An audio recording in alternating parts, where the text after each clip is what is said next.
We don't do a whole lot around personal development because that is a massive qualification to get through the interview process, which, by the way, at Thrive is 5 interviews plus a group interview, and that's how it works. And there's not very many people that make it through.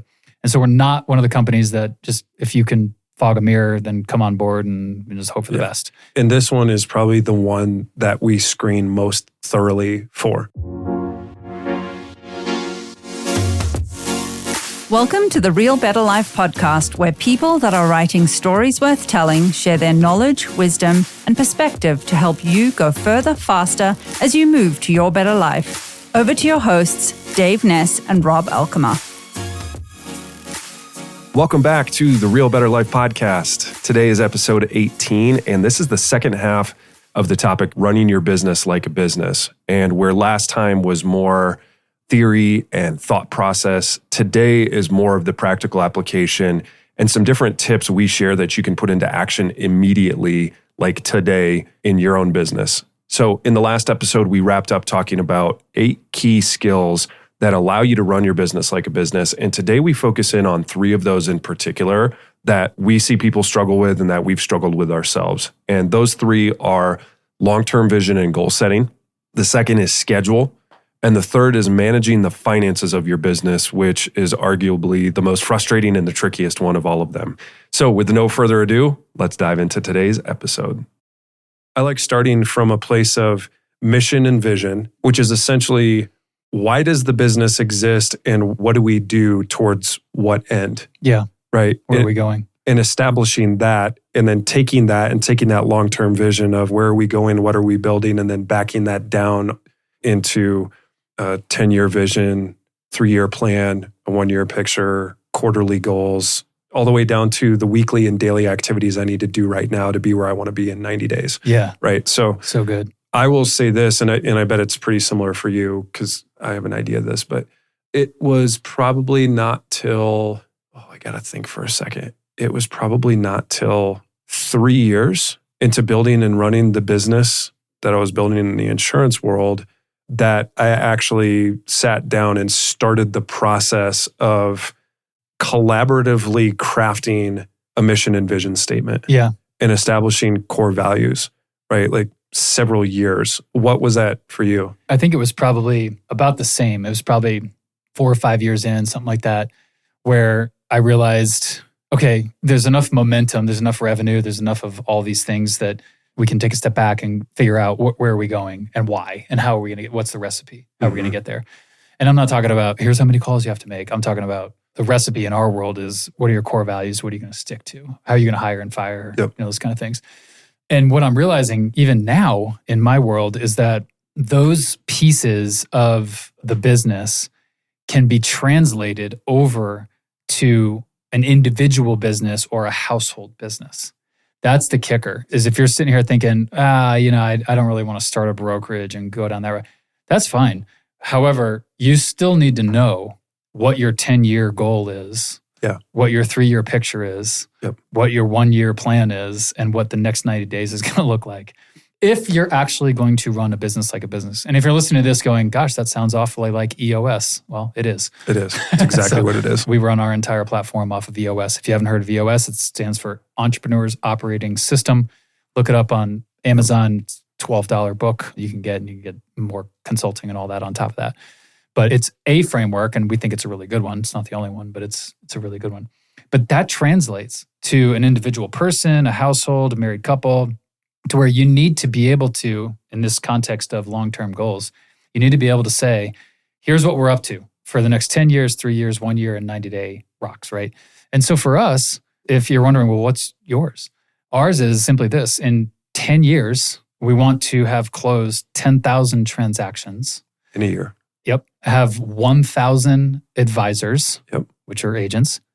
Have 100 Icon Club members, which are people that sell 50 homes or more per year, have 10 locations and 1 mission, right? And so it's 10,000, 1,000, 100, 10, 1. That's our 10-year deal. Will I be alive in 10 years? I don't know. Hope so. I hope so too. I hope I'm still doing this podcast. But I think a lot of people get intimidated by that because they're like, all these changes and who knows what's going to happen in 10 years. Well, guess what? Nobody knows what's happening in 10 years. But however, you still need to start with something.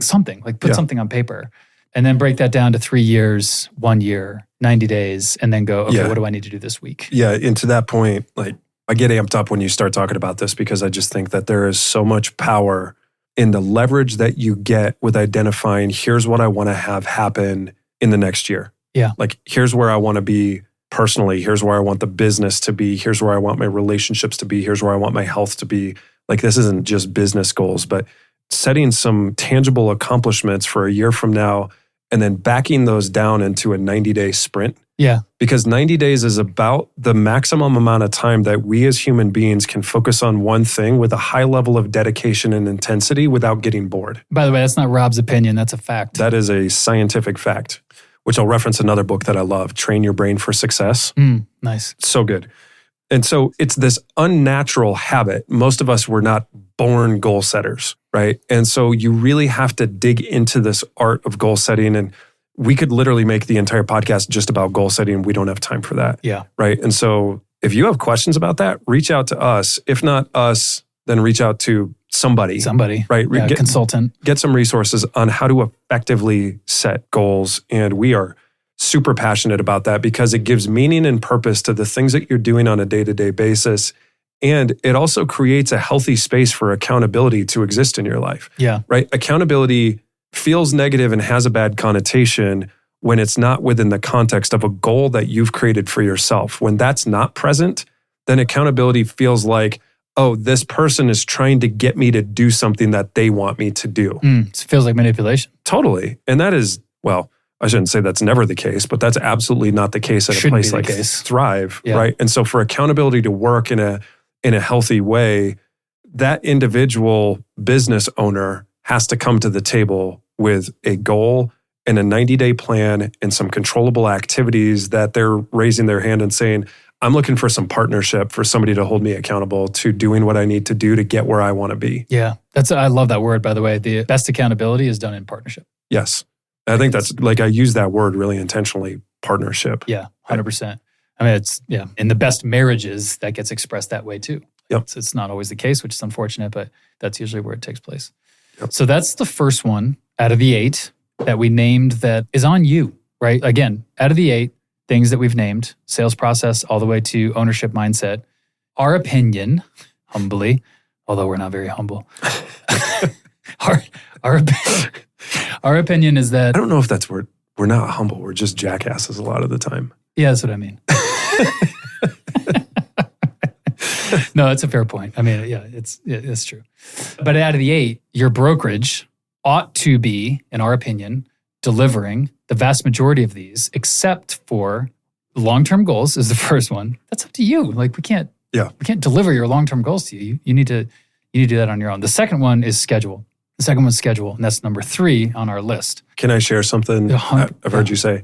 In the business of real estate, and this is not the only realm that this is true, but this is powerful. I've heard you say before, in this business, you have to own your business or your business will own you. Yeah. Meaning, if you don't make a schedule and create some boundaries for yourself and for your clients, what will end up happening is you'll end up just constantly reacting to whatever happens to fall on your head that day. And you are going to be stressed, burnt out, ineffective, flustered, scattered. Yeah. Right. And even if you're just a superstar at managing chaos, that's not sustainable long term. No. Right. You have to have some sort of framework of knowing like what you can say yes to and what you can say no to. Yeah.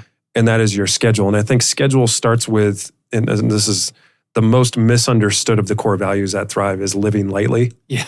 Living lightly is not just drinking bourbon while you're doing a podcast, although that's part of it. Is that because I'm pouring as it right Dave now? fills his glass up? You could probably hear that a little bit in the mic. Where was I going with that? You just made me lose my train of thought. I can't remember either. You're talking about control of your schedule. Oh, yes. Living a life of priorities, right? Yeah. So like creating your schedule should start with your date night, your going to church, spending time with your kids, etc. It's like the really big rocks in your life, your health, your morning routine, your workout schedule. And then around that, is lots and lots and lots of additional space for all the things that need to be done in real estate, right? And we all know real estate's a very crazy schedule with lots of evening and weekend work, but there is absolutely margin to create a schedule that includes your priorities first and still be excellent and really effective at the real estate work that you're doing. Yeah, 100%. Right? And again, you could take this and you could cross off real estate and insert some other industry and it would all still apply. Yeah.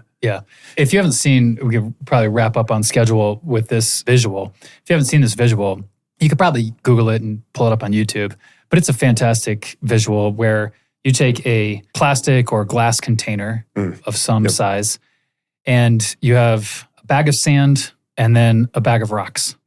And oddly, if you put the bag of sand, if you pour the bag of sand into the glass container first. And think of sand as fun stuff. Yep. Going drinking with your friends, going snowboarding on a Wednesday. Whatever. Going on a hike, going fishing, going... Yeah, just all the fun. Going to a concert, whatever. Yeah, all the stuff. Going out to breakfast. Sleeping in late, all the things. All the stuff. Whatever.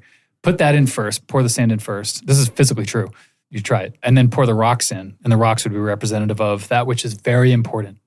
Like Rob said, spending time with your spouse, spending time with your kids, spending time with your faith, spending time with your nonprofit, whatever it is, as well as the core activities that drive your business. And you try to pour those in the container on top of the sand, they will not fit. Or you can switch the order and pour the rocks into the container first, get all the rocks in there. The sand will fit. It's fascinating. Like there's a YouTube video. It was a college professor that I think this was... it's pretty cool. The first time I heard this was Stephen Covey. Was it Stephen Covey? 7 Habits of Highly Effective People. It's I think awesome. is the first time I heard it. But that's the essence of so I want you to hear this really clearly. Sit down once a week, preferably on a Friday, Saturday, or Sunday. Like one week is closing, the next week hasn't started yet. And carve out some intentional time, make an appointment with yourself to have planning time. Yeah. And then carve out your schedule for the next week. And the first things that go in that schedule are your really big, important rocks. Yeah. Right. And then what time you have to work. And when it's time to work, it's time to work. It's time to go. Yeah. Right. And you've also created margin for things that are intensely meaningful and give your life purpose and meaning and recharge your batteries so that you can be really effective in your work. Yeah. It's so big. I'm going to summarize that whole thing just by what you said, which was living a life of priority. Not living a life of urgency, which I think is the trap that a lot of us get caught in, is just responding to the tyranny of the urgent. What's that quote? And we'll end there. I don't want to harp, but the quote is something about work, or maybe it's busyness, one of the two. Work or business is like gas. It will expand to fill the space. Oh, yeah. And so whatever space you create for work or reactive nature or busyness, whatever space you create for that, work and busyness will fill that. Unless you're very intentional and very careful about setting your schedule so that does not happen. Yeah, you have to be maniacal with your schedule. I mean, you and I started off in selling books back in our college years. Yep. And the very first principle they taught us, surprise, surprise, was schedule is your lifeline. And if you break it, you will die. Yep. And it was true. Not literally, but figuratively. Right. Your business will die is what they were saying. Yeah. That was the most important part of having a good summer, was having a schedule. Yeah. Right. And they gave you this schedule It's when you were prescriptive first in the year. beginning. Yep. It's you wake up at 5:59, you take a cold shower, you do push-ups, you make your lunch, you go to a breakfast spot, you do positive reading, you eat a healthy breakfast, you do executive exercises. All the way through, you have 10 wins before you ever knock on your first door. Yeah. Right. And so it was they knew that idiot college kids like me and Dave didn't know how to create a schedule. No. So rather than saying hey, you guys should really create a schedule, they're just no, here's a schedule. Here it is. Do this and you're going to have a good summer. And it worked, right? And so your first knock was 7:59 a.m. and your last knock was 9:31 p.m. or later. Yep. Monday through Saturday. Yeah, 100%. Right. And it worked. I mean, geez Louise, my sales manager even gave us a grocery list. And he's like, here's what you're buying. These are the groceries top producers buy during the summer. Right. So I'm like, okay, well, I want to be a top producer. So I guess. Let's see, Pop-Tarts, Snickers bars. No. So I was the idiot spending $6 on the all natural jelly that wasn't a bunch of sugar and preservatives. Oh, God. Yeah. I was in John Loughran's org. We'll get into that later. I'm guessing he didn't do that for you. Pop-Tarts and Bud Light. All right, okay. Moving on. So schedule. There we go. Okay, last one, the financial piece. Well, there's two more. So one is personal development, and then second is the financial piece. So We can touch on it really quick. So we're probably running long. But Surprise. yeah, we talked about number 5 is training / personal development. Obviously, any real estate company, any sales company, and that for that matter, should provide a high level of training. Again, industry knowledge and sales acumen. Yeah, Yep. 100%. Scripts, role playing, how to handle tough situations, how to navigate, all kinds of things that are extremely beneficial and powerful to advance someone's career. Personal development. Let's talk about that for a hot second.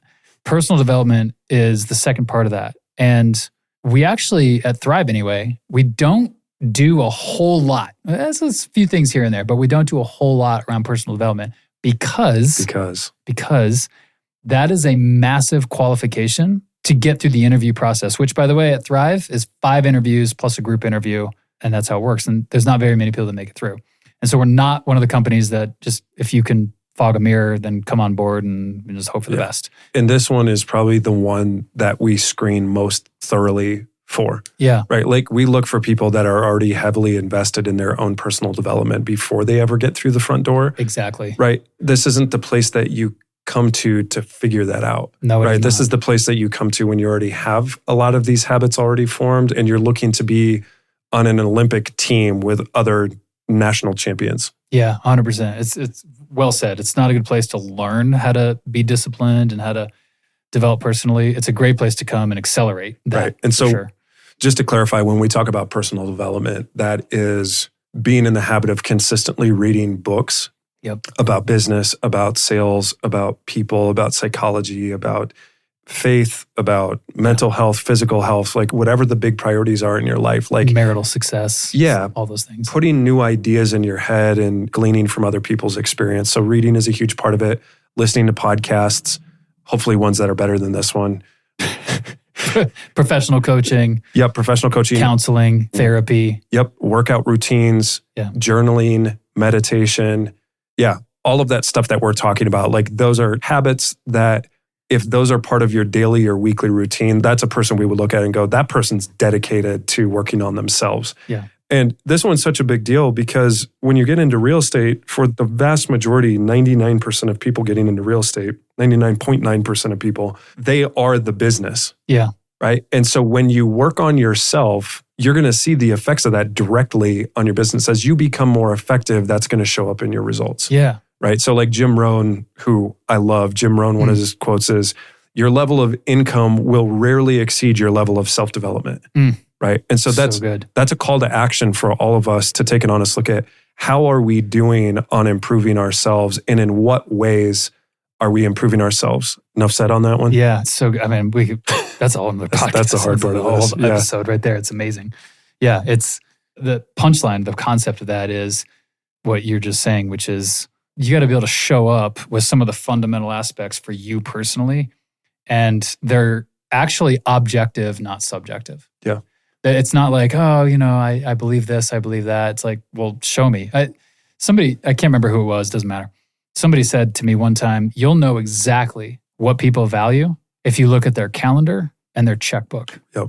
My pastor says that all the time. It's easy. Like it's just calendar and checkbook. How are you spending your time? How are you spending your money? And so if someone's calendar is riddled with this counseling, this therapy, this professional development, this book reading time, this workout time, this church time, whatever it is, you're like, okay, you're like, clearly you're quite invested, right. in your own self. And the reason, maybe the punchline to the whole thing, shout out to Landon Lynch, somebody who's had a profound impact on both Rob and I, and a lot of people at Thrive. He would say, hey, you got to know thyself to lead thyself. Mm-hmm. And what we're talking about here is running your business like a business, which in essence is, are you a good leader? Not of other people. Don't jump there quite yet. But are you a good leader? For you. Of yourself. Yes. Like your actual personhood. And it might be easy for Rob and I to be riffing on this. Hey, I'm a phenomenal leader of myself in some areas. I'm actually not that great of a leader of myself in other areas. Yeah. And those are areas that I look at and go, hey, that needs to improve. That needs to be better. That needs to be shown that it's not great and it needs to be engaged. And then the question is, okay, great. What are the steps that you're taking to engage that? We all have those areas. No one's ever going to be 100% in all facets. Yeah. But I also think that vulnerability opens up space for people to relate to us when they realize like, oh, they have some things figured out, but they don't have everything figured out. And I can relate to that person because I don't have everything figured out either. Totally. And then you open up that space for, again, we come back to that word partnership of, hey man, there's some stuff I'm working on. There's some stuff you're working on. I think the stuff you're working on, I can help you with. Yeah, Right. 100%. Right. Just like we So have good. other people around us that, we look at this and go, I need your help Yeah. because I don't have this part all figured out. Are we going to get further faster together? If so, we should probably partner. If not, then what's the point? Totally. Okay. And then the last one, Yeah, the last one is, the financial piece. So that's budgeting, projections, money, the flow of money, which is a little bit of a touchy subject. But honestly, in real estate, it's one of those topics that needs to be talked about more because, again, when you as a real estate agent get your commission check, it is not yours. It is your business's. And as soon as you think, well, this is mine because it's after splits or it's after the closing or the title agent in our state, or if you're in New York or California or whatever, the attorney gave me my check. You need to think about that. We all need to be thinking about that as it's not mine. It's part of mine. Part of it will be mine, hopefully, but it's not mine. It's the business's. And so when you think about the brokerage, if you're at a brokerage and you're wondering, what do they do with all the money that comes in? In the brokerage world, the commission check comes in, right?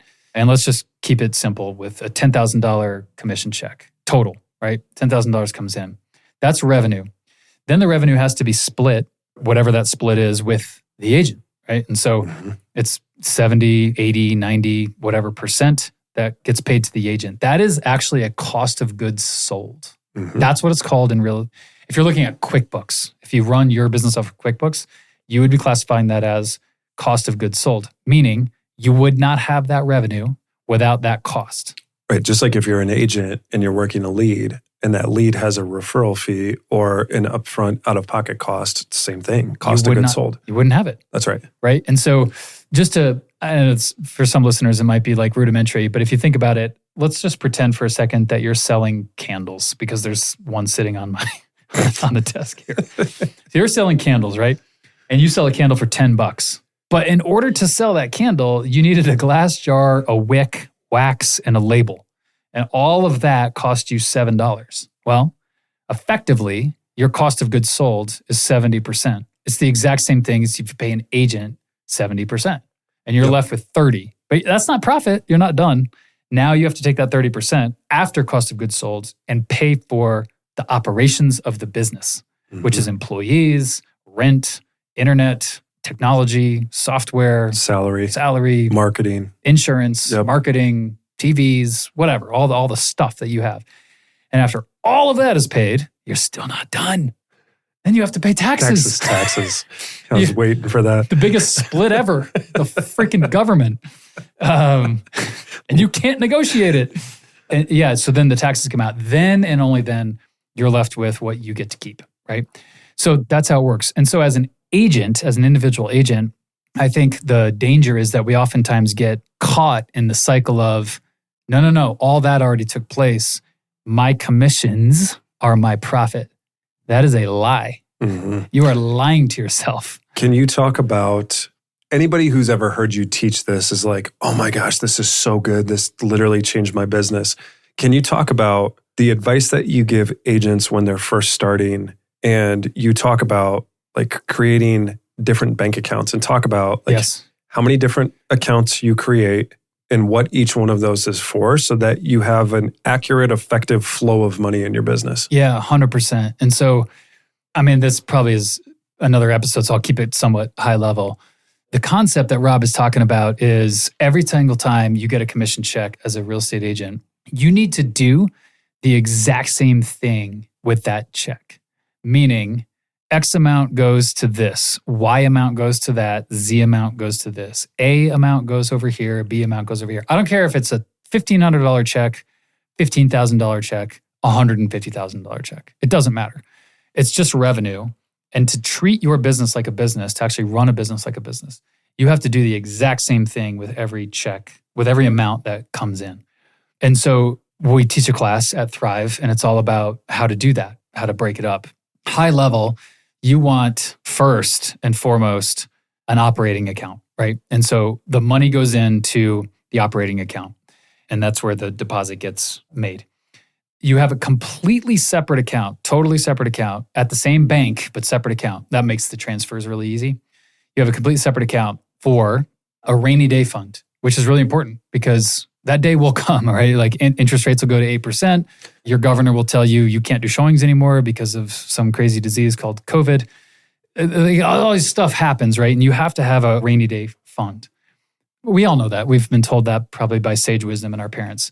But can I challenge you, if you're listening, do you have a sunny day fund? Because if you don't, then psychologically and monetarily, you're telling yourself it's probably going to rain at some point, but the sun's never going to come out. What does that do to your head? What does that do to your mind? What does that do to your heart? Yeah. What does that do to your opportunistic view on the world? What lens do you actually look through financially, which is everything in our world, to understand your surroundings and what is possible and what you're capable of? When you don't have a sunny day fund, when you don't have an opportunistic fund, when you don't have a fund where you go, you know what? That's a badass opportunity and I want to take advantage of it. And guess what? It doesn't even affect my personal budget because I have a sunny day fund. There you go. Like that's huge. Yep. Nobody talks about that. So you have to have a rainy day fund. Yeah, you got to have defense, but are you playing offense too? Or are you just playing defense all the time? You got to play both and it has to be balanced. You got to have a sunny day fund. You got to have an opportunistic fund. And then you have to have a marketing fund, right? And so you have to look at the year. And if you're doing what Rob and I have been talking about for roughly the past hour, you should have a plan for the year where you go, you know what? I'm going to do X, Y, and Z. That's what I'm going to do. This year, I'm just spitballing here. I'm going to do online leads. I'm going to do open houses and I'm going to do client events. Fantastic. Let's figure out how many client events we need to do. 1 per quarter. Perfect. What are we going to do? We're going to do a food truck. We're going to do cornhole and we're going to do some referral raffle. Great. What are the referral raffle prizes? Nathan crushes this. Nathan Dick at our company. He spends roughly $6,000 a year on referral raffles. I don't know if I afford to do this, but he got, I think it was 18 referrals off of a referral raffle. We spent $6,000. Yeah. Like, hell yeah. That's a good return, right? But he knows that's, okay, next year it's going to cost me $6,000. So it goes in his budget. That's like part of the marketing plan, right? And so that's his marketing budget. And then I believe that part of that too, of course, is personal. So you need to have a personal budget where you go, you know what? I can't survive at the same level of living that I've grown accustomed to, and my wife and kids, if you have wife and kids. And so we need X amount of dollars per month in order to live in our house, have the insurance that we have, eat at the restaurants that we like to eat at, take the vacations that we need to take. So all that adds up to that. And that percent goes into, X percent goes into that account. And then finally, taxes, right? And so you got to have taxes. You got to have roughly, in our world, it's probably going to be somewhere between 20 and 30% that immediately comes off your commission check and goes to the tax man. Last thing you want to do is get in a fight with the IRS. By the way, please, for the love of God, don't do your taxes yourself. Yeah, that's a complete waste of time. It is a total waste of time, and you're almost for sure going to miss things that a professional would catch and help you with. So get a great CPA. Yeah. It is worth every penny. Pay them $1,000 and just as long as it's a great CPA, that's the key. That's the kicker. Can I go back to what you said? If somebody's listening and they're like, hey, how much should I put in my rainy day fund percentage-wise? How much should I put in my sunny day fund? Yeah. How much should I put in my marketing fund? Is just kind of a baseline starter. I'm sure it'll differ by each person, but if you were making a recommendation for somebody who's just setting all this up for the first time, what percentages would you put there? So it is percentage, not fixed amount. It's a percentage basis. I would actually start with your personal budget. You got to start there, right? And as you do that, it should be a call or a trigger for you to review your personal budget or create it if you don't have one, right? And so you need to look at that and go, do we really need to eat at Del Frisco's 3 times a week? Probably not. And make some hard decisions because you're running a business, right? And so, people that get into real estate, I'll just throw this out and I'm probably going to make enemies, but that's okay. Get in line. People that get into real estate and say, well, I can't do real estate unless I have a nice car. And then they go lease a car and it's $700 a month. You're full of shit. Like you're trying to compensate for lack of execution and you're blowing your personal budget, which then adds at the detriment to your sunny day fund and your rainy day fund and your operating account and your marketing account. And so it's like, you have to kind of be honest with yourself to the point years ago that I sat down with a friend, his name's Matt.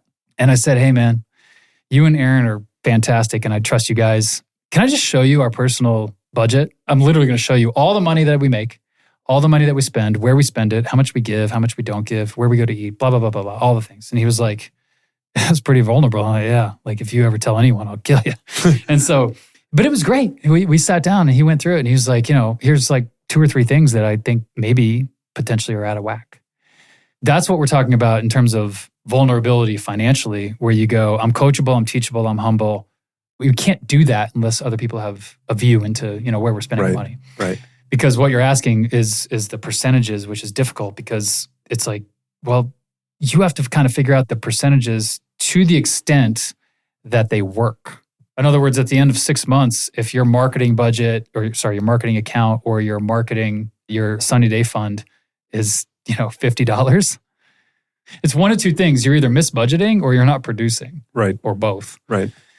And so budgeting and kind of financial projections in this way of dividing out the money is very revealing. It's very exposing, potentially to an uncomfortable position. But I would say this, to the extent that you're willing to be uncomfortable, that will equal the level of comfortability that you'll have later in life. Yep. Yeah, this was one we both talked about. I shared with you before we jumped on here. I don't think we sat down and did a detailed personal budget and business budget until we were probably 6 years into the business. Yeah. Right? Somewhere in that ballpark. Yep. And I look back on that and I'm like, that is so stupid. Right? But if you're sitting here listening and you're like, well, I haven't done one yet. It's like, all right, well, you're in good company. Right? Yeah. Because you shared, you're like, yeah, me too. Yeah, half a decade. Yeah, it took a long time. And so just if there's one really simple thing you take from this, it's if you don't have a personal budget, start there and just map out rent, utilities, phone, insurance. Just go through the list, car payment if you have a car payment, debt, student loans, groceries, gas. Yeah. Like literally just go through. And if you need a worksheet, like again, reach out to us. We can give you a worksheet that will give you categories and you can just start filling in things that maybe you wouldn't have thought of. But like literally just you have to sit down and know what is my monthly nut that I need to crack every single month. Yeah. And it might be revealing. You might look at it and go, oh my gosh, like, wow, I go out to pubs too much. Like we need to slim that back. Pubs, what are we in England? Yeah, I don't know why I said that. That's weird. You've been hanging around Tracy too much. Love you, Trace. Tracy and Jill. Yeah, so it's revealing. It's exposing, right? And that's probably why most people don't keep some type of budget is because it is revealing and exposing. Here's the good news, is that in today's day and age, it's not hard work. Most credit cards and most debit cards and most banks will track it for you. And they know that if you go to eat at Chick-fil-A, that's meals and entertainment. Like it literally syncs, with that. And so it's the same thing. Here's the last thing I'm going to say about the financial piece. We teach a course on this. Rob referenced it. But if you're starting out, I'm going to make the proclamation, if you're in your first 5 years of business, whatever your business looks like, if you're a single agent with maybe some support, like a showing specialist or an assistant or something like that, or if you're even further along than that, maybe you've got 2 or 3 support people, do not, and I repeat, do not use credit cards. That's great advice. And it was like, what about the points and this and that? I repeat, do not. You're Under right. no circumstances ever use credit cards. It's different when it's real money going out of your account and you have to write a check. Use debit cards. Yep. That will expose to you your financials better than ever before. And if you're personally using a credit card, I repeat, do not. This is sage wisdom. Do not use a credit card. And it's not because I have some war wounds or something like that. That it's just not. It's in the beginning as a debit card, everything happens in real time. You will never get to the end of a month and go, oh my God, like I spent way more than I thought. Yep. Because the money comes out of your account immediately. And so in a way, when you're using a debit card, you're actually forcing yourself to reconcile your books every minute. Yeah. Your books are always up to date. Have you heard this? I'm glad you brought this up because we weren't going to go into this, but I'm glad we are. When you talk to financial planners, the first one I think of is Dave Ramsey, who is helping people get their finances back on track. Whether you love Dave Ramsey, you hate him, or you're somewhere in the middle, like whatever, who cares? But he's a big advocate for using like envelopes and cash, right? And I don't remember where I heard this, but if you go look at, they've done these scientific studies where the act of physically like taking out cash and exchanging it, the level of pain, emotional pain that somebody feels when they hand over cash is the same level of pain that somebody feels when they get punched in the face. Oh, interesting. Have you heard this? No. There is a different. We're going to test this after this episode. Give me some more cash. But yeah, there's something, the physiological response is different. Yeah. When it's not, because a credit card, it's not quote unquote real money. No. Fugazi. Yeah. It doesn't exist. It doesn't have the same physiological effect, which is like, as soon as you said that, I'm like, yep, I know exactly why you're saying that, is because a credit card does not have the same physiological effect as a debit card, which also does not have the same physiological effect as a check, which also does not have the same physiological effect as cash. Like the purest response is having to literally fork out dollar bills to another. Now, that's not always possible when you're running a business, but you get the point. Yeah. In today's day and age, the best we can get is not the envelope system, not cash, but it is a debit card. Yeah. Which is still Visa and MasterCard and all that. And, Do people write checks anymore? I don't know, maybe. But I think that the kicker is just believing that, hey, I need to run on a real-time P&L. And if you don't think you need to run on a real-time P&L in your first 5 years, I'm going to warn you that you're on a very, very slippery slope. Yes. Now, when you get into year 6, 7, 8, after habits have been developed, disciplines have been developed, you're not even questioning. Yeah. In fact, most of the top operators that I know, whether they're single agents or have big businesses, they don't do the finances anymore. Right. They have some controller, CFO, accountant, whatever that says, hey, this is how much we're paying you this month. And the operator, the owner goes, okay, yeah, I guess that's the deal. Yep. Because they've outsourced it to say like that this is now in your arena. So that, that's the last piece. I know we ran a little bit long, but out of those 8 things that we covered, and I'll just skim through them really quick in case somebody wasn't able to write them down. Sales process, which is revenue generation. You got to have that. Without that, nothing happens. Long-term goals, vision. You got to know where you're going. Otherwise, it's just a meandering path to nothing.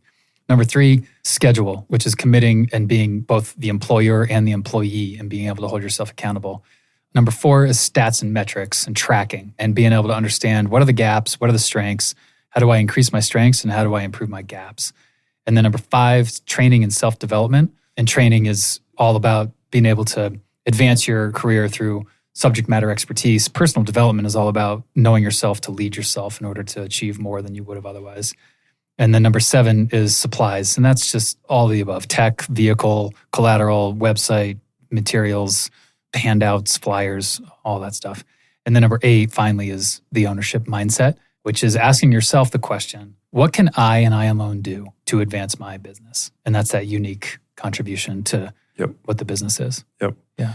I think a good follow-up to this is we could probably do some separate episodes where we do a much deeper dive into like goal setting by itself. Yeah. Scheduling by itself, Totally. right? Finances by itself, because there's a lot of stuff that we didn't get to, but hopefully this has been a great introduction for everybody who's listening. And there's some practical action takeaways Hopefully. that you can roll with going into the new year or whenever you happen to be listening to this. We're just recording this at the end of a fiscal year. Yeah, 100%. And then we'll maybe end here with, Rob has said several times throughout the podcast, hey, if you want to learn more about that or know more about that or understand that on a deeper level or have some resources, reach out to us. That's not anecdote. That's not like just, that's real. And so whether you're in the Thrive community, which of course, I mean, if you're in the Thrive community, we'll drop everything in order to resource these concepts that we're talking about.